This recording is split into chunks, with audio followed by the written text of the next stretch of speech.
हम अब general surgery start करने लगे हैं, that is the radiology. Radiology के अंदर हम जो है ना वो इमेजिंग टेक्निक का यूज़ करते हैं for the diagnosis of the disease and treatment of the disease. सबसे पहले जो चीज़ आती है वो आती है अल्ट्रासाउंड। अल्ट्रासाउंड किसके लिए यूज़ होता है? हम it is used for the wide range of clinical problem, जिसके अंदर हमारे पास एब्डोमिनल मैसेज आते हैं। इसके अलावा हमारे पास जो है वो बिलियरी ट्री आती है, एओर्टा आते हैं, गायनेकोलॉजिकल डिजीज़ आते हैं, यूरिनरी ट्रैक्ट डिजीज़ आते हैं। ठीक है, तो इसके फ़ायदे ये क्या हैं? इसके फ़ायदे क्या हैं? सबसे पहले इट इज़ नॉन इन्वेसिव। ठीक है, उसके अलावा पेनलेस होता है, कोई सेडेशन रिक्वायर नहीं होती, कोई स्पेशल प्रिपरेशन रिक्वायर नहीं होती। इसके अलावा क्विक रिजल्ट इसका आता है। उसके बाद जो है वो रेडिएशन रिस्क भी नहीं होते और इनएक्सपेंसिव है। उसके बाद इसके डिसएडवांटेजेस ये हैं कि एक तो ऑपरेटर डिपेंडेंट है, रेजोल्यूशन डिपेंडेंट है। उसके बाद जो है वो interpretation is only possible during the examination and long learning curve उसकी होती है। अच्छा, मैकेनिज्म ऑफ एक्शन क्या होते हैं? इसके पास एक ट्रांसड्यूसर होता है जो कि हमारे पास अल्ट्रासोनिक वेव प्रोड्यूस करता है। अब वो वेव जब हमारी बॉडी में जाती है तो डिफरेंट सॉलिड ऑर्गन से वो रिफ्लेक्ट होती हैं, वो रिफ्लेक्ट होके वापस आती हैं और सेम ट्रांसड्यूसर इसको एक्सेप्ट करता है एज इलेक्ट्रिकल सिग्नल, और इस इलेक्ट्रिकल सिग्नल्स को जो है वो फर्दर कन्वर्ट करता है इमेज के अंदर, और इसकी वजह से हमें इमेज नज़र आती है।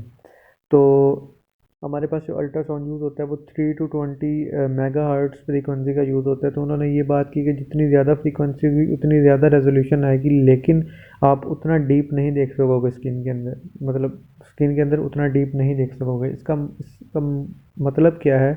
इसका मतलब ये है कि अगर आपने एब्डोमिनल स्ट्रक्चर देखने तो आप लो फ्रीक्वेंसी यूज़ करोगे, यानी यूजुअली 3.5 to 5 मेगाहर्ट्ज़ वाली फ्रीक्वेंसी यूज़ करते हैं फॉर एब्डोमिनल स्ट्रक्चर। और अगर आपने मसल, टेंडन्स, ब्रेस्ट और टेस्टिस वगैरह देखने हैं तो आप 10 मेगाहर्ट्ज़ यूज़ करोगे। यानी अगर आपने ज़्यादा डीप जाना है तो आप जो है वो लो फ्रीक्वेंसी यूज़ करोगे, लेकिन अगर आपने जितना स्किन के पास देखना है तो आप हाई फ्रीक्वेंसी यूज़ करोगे।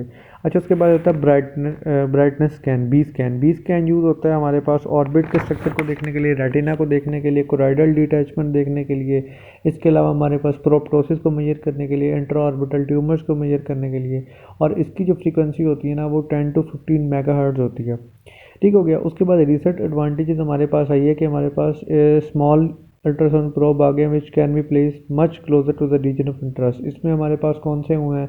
एक तो हमारे पास ट्रांस इसोफेगल अल्ट्रासाउंड आ गया, इसके बाद हमारे पास जो है वो पेल्विक अल्ट्रासाउंड आ गया हमारे पास। इसके साथ साथ जो है वो इकोकार्डियोग्राफी यूज़ हो गई है। इसके अलावा हमारे पास रेक्टल प्रोब यूज़ होने लग गए हैं।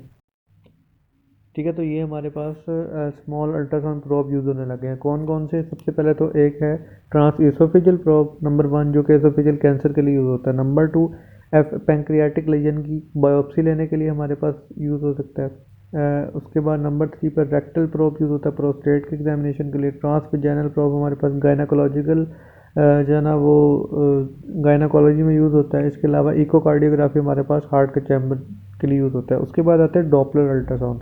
अब ये जो है ना वो अल्ट्रासाउंड में ये है कि हमारे पास हम डॉपलर वेव्स जो है ना वो अल्ट्रासोनिक वेव जो है ना, अगर एक मूविंग रेड ब्लड सेल से पास करती हैं तो वहाँ उनसे टकरा के उनकी फ्रीक्वेंसी चेंज होती है। तो उससे पहले की फ्रीक्वेंसी और उसके बाद की फ्रीक्वेंसी का डिफरेंस हम मेजर करते हैं, और हम इससे मेजर कर सकते हैं कि डायरेक्शन ऑफ फ्लो कहाँ पे है और स्पीड ऑफ फ्लो कहाँ पे है। तो ये जो है वो डॉपलर की बेसिस है।